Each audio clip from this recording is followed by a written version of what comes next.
What is going on, fellow trumpeters and musicians? My name is Josh Rzupka, and today is Mute Monday. Now, if you're new around here, Mute Monday is a weekly series where I discuss and demonstrate different trumpet mutes. Before we get started, if you have yet to download my free mute handbook, click the link below. Enter your email address and I will send it directly to your inbox. It is filled with tips and tricks that will help elevate your mute game and take your playing to the next level. Now, today's video is a special one. A couple weeks ago, I did a video of practice mutes and I got such a great response from that video. And so many people said, what about this mute? What about that mute? That I knew I had to do a second practice mute video. So today we'll be checking out 12 different practice mutes. Up first, the mute that was requested the most that I didn't have in the first video. This is the Upmute from Stomvi USA. A very big thanks and a shout out to them for sending me this mute so that I could include it in this video. This is a fantastic practice mute. It fits in the bell perfectly. It is very light, it's very free blowing, so I'm very excited to play this for you. I think if you're not that familiar with it, you are going to be very impressed with this mute. Next, we will hear the practice mute from Don Maslett. Check this mute out. This mute right here is a fiber mute, and it's a big cone, and if you're not that familiar with this mute, well, I really wasn't that familiar with this mute either. And I need to give another shout out here to my friend Chad McCullough, fantastic jazz trumpeter and professor at DePaul University. He actually loaned me a couple mutes for this video. Now, this mute right here, if you see on the bottom, there is a hole and it looks like there's a straw in there. Let me take this out. Check that out. It's just a little straw. It's got some felt on it, and basically it goes inside the mute, and it's adjustable. It can go further in, or you could take it all the way out. That changes the way the mute plays and the way it sounds. However, for this video, I'm just gonna leave it in this one position, just like that, and that's how I'm gonna play for all of the examples. I would have to do a separate video just on this mute in order to explore all of the different ways that it could be adjusted. Next, we'll be checking out two practice mutes that are both a similar design. They both kind of resemble a straight mute. And the first one is this excellent practice mute from Denis Wick. And shout out to Denis Wick. I am a Denis Wick artist. And then, of course, the Ral Practice Mute. And both of these mutes are very similar. And they both are basically a straight mute or a straight mute design where the cork on the top really covers the entire base of the mute. And what that does is it keeps any air from escaping. So then, of course, there needs to be some holes to vent the air. And if you look here, there is a hole right there. And if you look on the Ral mute, there is a hole right there. And that allows the air to escape. And basically the mute captures all of the sound inside of it. And that's how these ones work. After the Denis Wick and Joral, we will hear two mutes that I picked up off of Amazon. Now, both of these are not well-known brands. They're both from China, and they both are pretty inexpensive. One of them is the Pampet Mute. I'm not sure if you've ever heard of it before.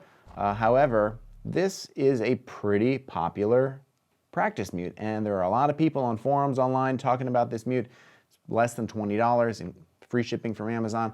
I believe I paid $18 for it, so that is very cheap for a practice mute. And speaking of cheap practice mutes from Amazon, this one takes the cake. I paid less than $7 for this mute, and it kind of resembles one of the old DIY Renews It air freshener mutes that people used to make, and they changed the design so you can no longer make that. But you see right here, there's a vent hole, and it's very cheap. It's plastic. And the brand for this mute is called Ueetek or Ueetek. I'm not really sure how to pronounce it, but this is not a very good mute. But you will hear what you will get for less than $7. Now, the next two mutes are both mutes which you use in conjunction with a Harmon. There are quite a few mutes out there which people have developed where you take your Harmon mute, and for today's demonstration, I'll be using this solo Harmon mute, and basically, you take these little pieces, right? This one right here, this is a best brass little practice mute for the Harmon, and you stick it inside the end of the Harmon as though it were its stem. It's a replacement for the stem, and this really cuts down on the sound significantly. So that is the first one. This is from Best Brass. They are a Japanese company. And then the next one will be This one right here, this is the silencer, and Matthew Anklin has created this little mute, and again, this fits right inside the end of a Harmon mute. It really cuts down on the sound significantly. One thing which sets this apart from the best brass version is that right here where the hole is on it, you can actually see there is a hole right there, and then there is a band here that you can actually adjust up and down to increase or decrease the resistance. It also decreases the amount of sound that comes out. I'm gonna leave this pretty open when I play. I'm not gonna adjust it for the different examples. That way you will know the minimum amount of sound that this is going to reduce, but this is a great little practice mute that you can use with any one of your Harmons. And the final mutes that we'll be checking out, this one right here is a small practice mute, and this is a Dillon music mute. This is very similar to a couple of the mutes that I played in the very first video, so you'll get to hear if there's any difference between this design and the Ueetek or the Fax one that I played in the first video. And to round it all out, to finish the lineup for Practice Mute Round 2, I'm going to play these old Shastock Charlie Spivak Whispa-Mutes, all right? Check these out. You have seen these online. I'm sure if you've searched for them on eBay, if you've searched for Shastock, you've seen them. And basically what these are, there's a big cone here. If you look inside, I'm gonna play both of these because they sound different. These are from different eras. You can see the sticker is missing on this. However, you can see the outline is kind of like a rounder shape. And this is the older sticker. This is a oval shape. So that means that this one is quite a bit older than this one. And if you look inside, you'll actually see, I can't show you on the video unfortunately, but there is a tube on the inside, and the tube in the newer one is cardboard and the tube in the older one is plastic. So they actually changed up materials a little bit over the years. And you can see also, check this out, there are holes in the side, but it doesn't go inside of the mute, those holes. There's two layers, and there's this inner cone and then there's this outer area, and there is actually felt in between these two pieces. So that is part of the construction. And again, the cork on the top, it seals the mute totally, so the air is going into the mute, and then it's, you know, it's escaping through the gaps that they've created there. So you will hear both of these vintage mutes. I will play first the newer one and then the older one. So that is the 12 practice mutes that we'll be hearing today in this video. Without any further talking, here are all of the practice mutes.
All right, so you've just heard 12 practice mutes, and what did you think? Which one was your favorite? Write it down in the comments below. Now, starting from the beginning, this Upsound Upmute. This mute I am a big fan of. I was very impressed with this mute. Now, I had an opportunity to try this mute back in January at NAMM, and I remember thinking that it was terrific. So again, a big thanks to Stomvi USA for sending me one of these mutes. Now, the things I liked most about this mute, first of all, it's very light, it's well balanced, it fits in the bell great. So you can leave this in your bell in a lot of cases and it's gonna fit because it's got that slim profile. It only sticks out a little bit from the end of the bell, which means if you've got a torpedo bag or some other case that's got a little bit of leeway in it, any soft gig bag, this is gonna fit right in the end of the bell and you can travel with it, which for me is perfect because I'm on the road all the time. Now this mute, the evenness from register to register is fantastic, and the intonation on this is also fantastic. So if you're looking for a mute that really has got an open feel, great intonation, and a great evenness, you really need to consider this mute. So big kudos to Upsound for making such a fantastic product. And if I didn't mention already, these mutes are made in Spain. Now, the next mute that we checked out was this great practice mute from Don Maslett. And as I mentioned before, I was not familiar with this mute before this video, and I'm very glad that I had an opportunity to try this mute and to play it for you because I am very impressed by this mute. It is very free blowing. I think it does a great job in reducing the sound. The intonation and the evenness and response on this mute are fantastic. So I was really very impressed with this mute. I did mess around off camera with the mechanism here and I experimented to see how it changes the sound, and it's actually pretty drastic. So maybe sometime in the future I will make a quick video showing the differences with this mute and how it can be adjusted, just so you know the full capabilities of what this mute can do. And this mute is made in the UK. And I think the only aspect of this mute that I don't like is just how big it is. This is a pretty big mute. It's not really gonna fit in my case that easily. It'll fit in my torpedo bag and the side pouch great, but it'll have a little trouble getting on the side pouch of my ProTech case.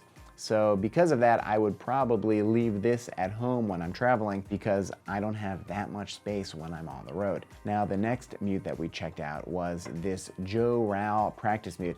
And I've got to say, usually I am a really big fan of Ral mutes. Of course, their bubble mutes are iconic and their bucket mutes are great. And I know they put out a lot of great mutes, and I feel like they missed the mark with this practice mute. For me, it was very fuzzy. The intonation on this was not very good. The response was okay. The evenness was not really terrific. I feel that this mute, it was really easy to kind of overblow. There's really just one little hole in the side where it lets the air out. And because of that, it was a little harder to play than I wanted. There are a lot of practice mutes out there that are more free blowing than this. And the intonation on this in the upper register just wasn't as good as some of the other mutes. So not my favorite Ral mute. But if you've got one, it's gonna work. It reduces the sound. It just isn't as open or as even, and it doesn't have as great intonation as all of these other mutes. Now, the other straight mute shaped practice mute was the Denis Wick mute. And this one, on the other hand, this one plays nicely.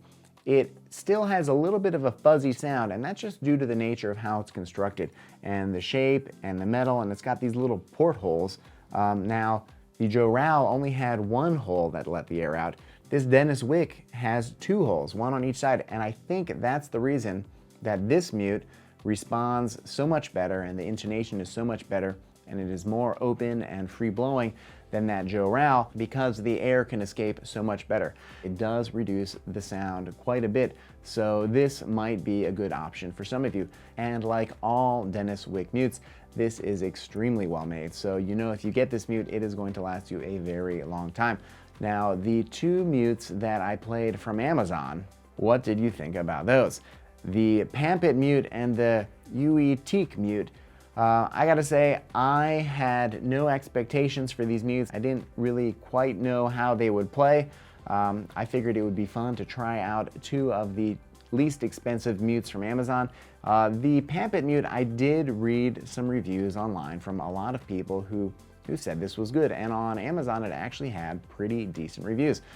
I've got to say, this mute, for me, it played very out of tune. The octaves were very difficult to line up. Even a C to a low C was very challenging to get in tune. There were certain notes that just buzzed very oddly in this mute, so not a very great practice mute. I will say that it did reduce the sound quite a bit, and at under $18, including shipping, it is seemingly a pretty good deal. However, I would probably buy a different practice mute. I would save up a couple dollars more, or I would try and buy one used from someone, because I think you're going to just be a little frustrated with this mute. Now, speaking of frustration, that brings us to this Ueetek Mute. I think what they were trying to do with this is recreate the homemade Renews-It air freshener mute. And if you're not familiar with that, Google it, go on YouTube. There's a couple of videos of people taking the old Renews-It air fresheners and taking them apart and reassembling it with a little bit of foam as a practice mute. And those actually played pretty well. And this right here does not play well at all. It buzzes very oddly on certain notes. When I play the low G, low F sharp, there was like a weird harmonic hum, like a high-pitched ring that was coming out of this mute.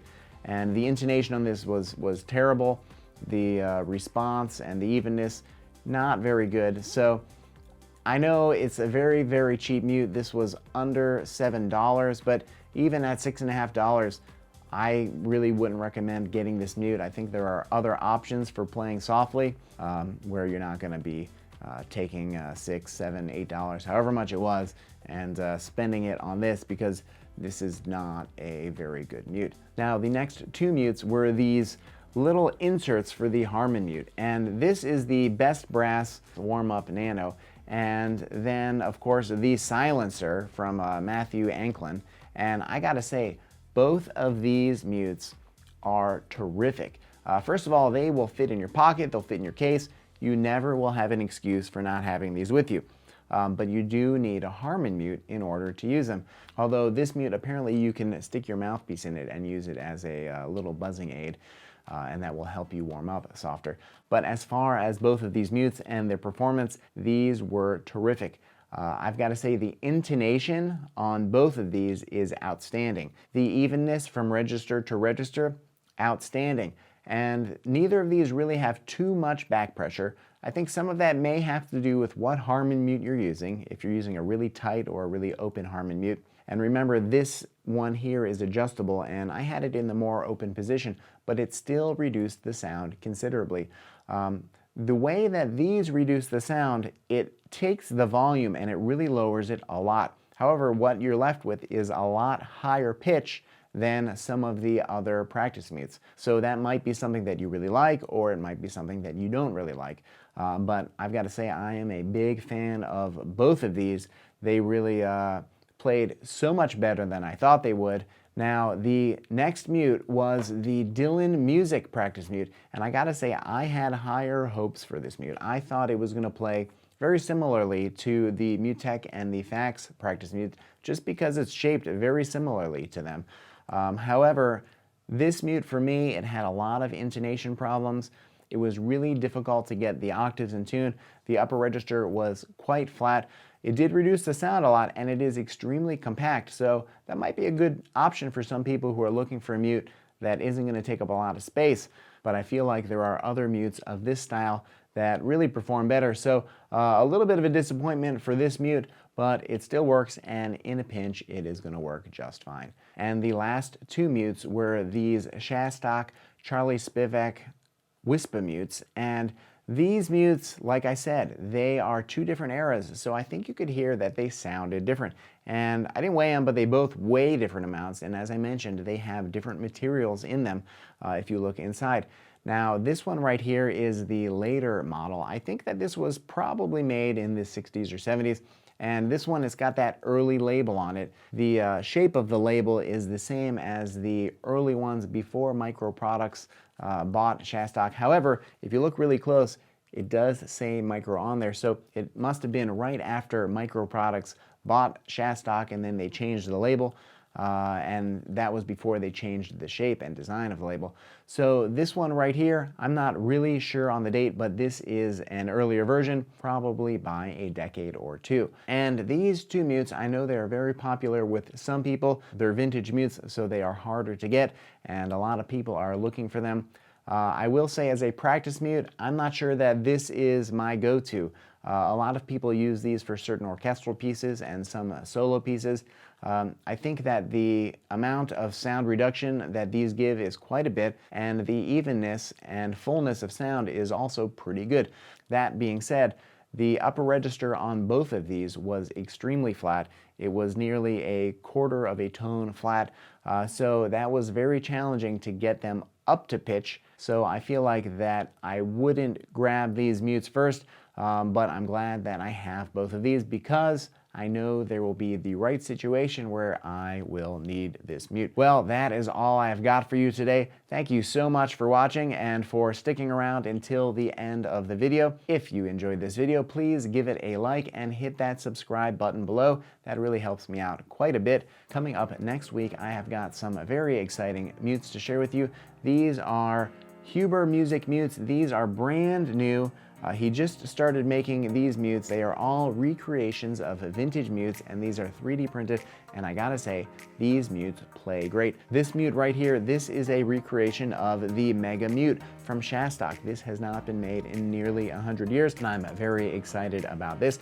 I was able to play test it for him and send him some measurements, so very excited that this new mute is now on the market, because otherwise, it is impossible to get one of those. So tune in next week to hear these incredible brand new 3D printed mutes. I'll see you then.